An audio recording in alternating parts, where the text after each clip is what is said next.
The child of one of history's most violent volcanoes is showing magma movement again. Now you want to ask, the child of a volcano? I'll tell you the name first because that will scare you already. Krakatau.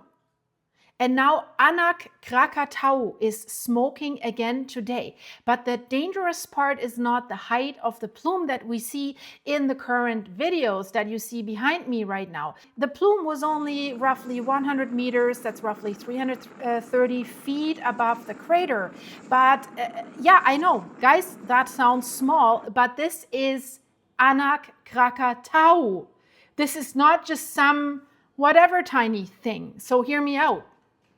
This is the volcano that collapsed into the sea in 2018 and sent a tsunami to the coasts of Java and Sumatra without a normal earthquake warning. And that's what I always say, that's the danger. Because if we have a big earthquake at a subduction zone especially, we do know they can create dangerous tsunamis and have so catastrophes 2011, 2004. But the volcanic collapse tsunamis or landslide tsunamis, they come without a warning because there is no earthquake. So it comes as a surprise. So this is the child of Krakatau, and I'll get to this, how a volcano can have a child. It's the same volcanic system that has produced one of the loudest and deadliest eruptions ever recorded. And now, June 27th, 2026, the plume above Anak Krakatau is not just clean white steam, it's gray white. And the color is very, very important here because white steam is usually mostly water vapor.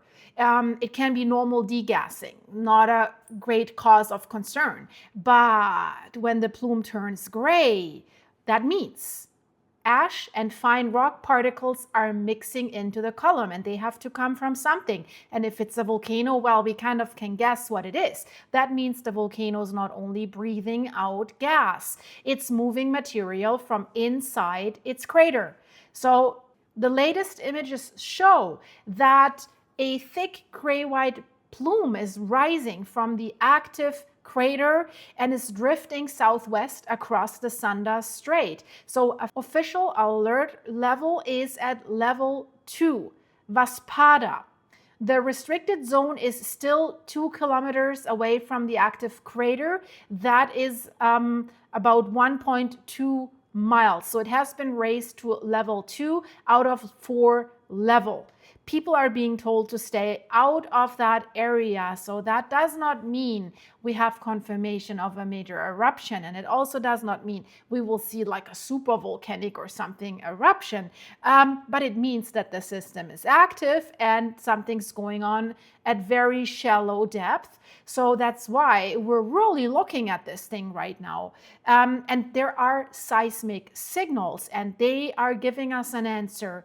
Like all week, the volcano has been showing hybrid earthquakes, low frequency events, emission earthquakes, and continuous tremor. So this is not just normal background noise that we see all the time on a chart. Like hybrid earthquakes often happen when rock is cracking, while magma, gas, or hot fluids move through shallow parts of the volcano. That is causing the earthquakes because it's increasing pressure. Low frequency events that we're seeing are also tied to fluids and gas that is moving around inside the volcanic system. And if we have a continuous tremor, that means the volcano is vibrating for longer periods, not just popping once and then going quiet. So it tells us something about that overall plumbing system, as we can call it, of the volcano. So the gray plume that we're seeing now fits basically what we've been seeing on the instruments as well. The volcano is working under the surface, and now ash-bearing material is visible above the crater. And that means Anak Krakatau is not resting. It's erupting thick, very, very thick, white, gray plume stuff this morning. And the name Anak Krakatau It's Indonesian. It means child of Krakatoa. It's an active volcanic island in the Sunda Strait of Indonesia, and it gets its name because it's quite literally emerged from the underwater crater that is a caldera that is left behind by its infamous parent Mount Krakatoa, following after its colossal and historically devastating eruption in 1883. So the original catastrophe in August 1883, Mount Krakatoa exploded in one of the most violent and loudest, very, very loudest volcanic events in recorded human history. The explosion was so powerful that it destroyed 2/3 of the island, basically has blown the mountain apart and has left behind a massive underwater crater that we call a caldera. And then the area remained relatively quiet until late 1927, when basically new volcanic activity began on the seafloor within that large 1883 caldera, and a new cone grew. So magma's coming out, lava's coming out, and it's building the cone. This is what volcanoes do. And then the cone was breaking the ocean surface in early 1928. So eventually it became a new permanent island that we see right now. Why does it continue to erupt? Well, it's a very active and young geological feature. Anak Krakatau frequently undergoes periods of growth and collapse, and magma continues to push its way to the surface in the exact same volatile spot where its predecessor stood. So is it building for repetition? And I mentioned the collapse in 2018, that's not so long ago. A major eruption caused a massive chunk of the volcano slopes to collapse into the sea. Because these volcanic cones, it's loose volcanic rock. It's not like the Alps or something like this, although they're getting loose quite a bit. But so they are prone to collapse. And that's what's causing these dangerous tsunami. This sudden structural failure displaced in 2018 a large volume of water has triggered a devastating and deadly tsunami in the Sunda Strait. And since the 2018 collapse, it has done continuous rebuilding. A new cinder cone has actively continued to grow from the scar that it left behind in 2018. No surprise, because the region has relentless tectonic activity. The location, Sunda Strait between Java and Sumatra, one of the most dangerous volcanic corridors on Earth. This is part of the Sunda volcanic arc, where the Indo-Australian plate is being forced beneath the Sunda Eurasian margin along the Sunda Trench subduction zone. This is where we have the volcanoes. That subduction zone feeds all volcanoes across Indonesia. We're dealing with the Pacific Ring of Fire again. But Anak Krakatau is different because it sits in water.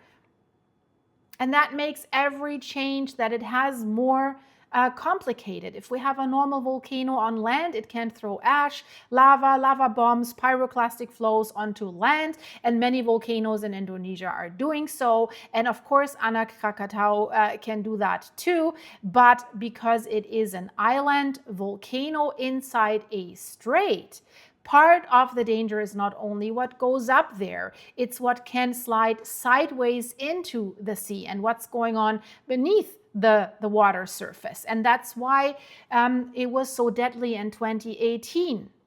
When the side of the volcano collapsed into the sea, there was no gigantic earthquake first, no long earthquake warning that people along the coast would recognize. The water was suddenly displaced by the volcanic landslide, and the tsunami moved through the Sunda Strait at night, which is even more devastating because people couldn't even see it coming.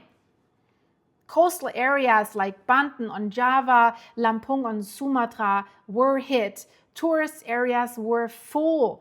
It was the holiday season, so many people were near the water. Tsunami arrived without the classic warning signs and that many people expect from earthquake tsunamis. The event has ended 437 people, has injured more than 14,000 people, and has displaced tens of thousands of people. So on nearby islands that are also inside the Krakatau complex, tsunami run-up was measured over 80 meters. Guys, listen to this. That's more than 260 feet. 260 feet. On the populated coasts of Java and Sumatra, waves reached up to 13 meters. That's still around 43 feet. A 3-foot wave can kill you. I just want to make that clear. A 1-meter wave, even less than that. And so that's why even this small looking plume right now from the child of Krakatoa gets attention. Volcano has already demonstrated that its biggest danger is not only a tall eruption column, right? It's this chain reaction, eruption, instability, collapse, water displacement, deadly tsunami. I'm not saying that because we see that plume today, that this will lead to that. But what I want to say is because of that history and the recent history, we need to watch that thing.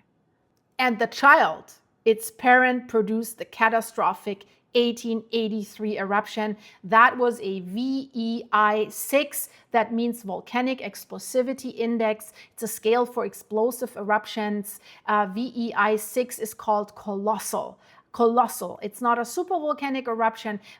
Like a true supervolcano label usually means VEI 8, more than 1,000 cubic kilometers of erupted material, roughly 240 cubic miles. Krakatau 1883 was smaller than that, but smaller is absolutely not comforting here.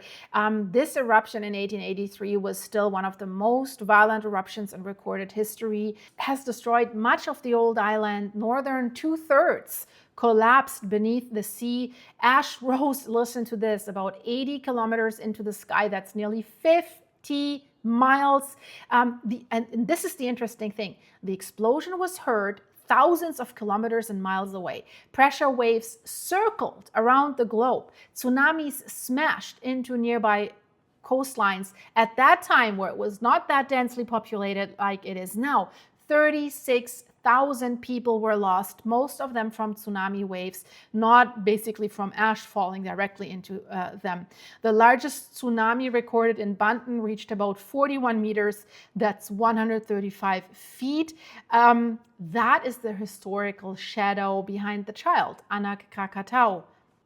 So since early June, satellite data showed SO2 gas emissions and a thermal anomaly again at the volcano. Hotspot appeared in the crater around June 10th.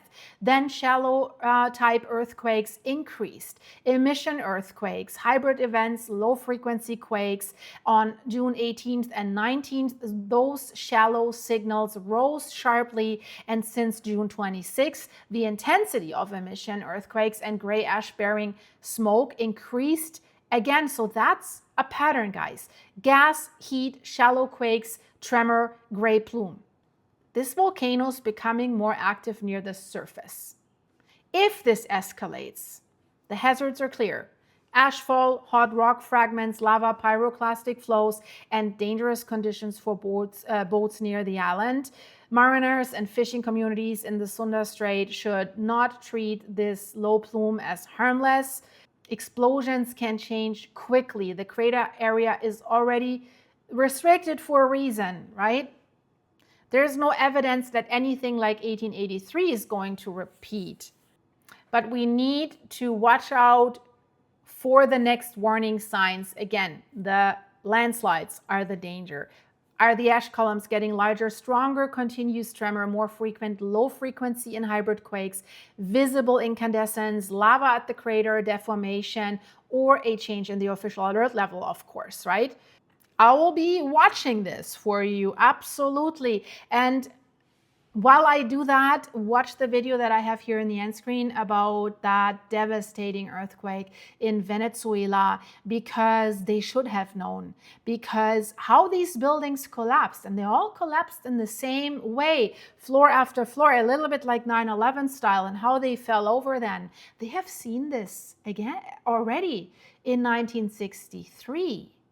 And they were planning to do something about that. But then something happened, and it's in early stages of investigation, but I did some digging, and what I found was really shocking. So the latest images from Venezuela here in this video with an explanation from me. I see you there. Stay safe, guys. Bye-bye.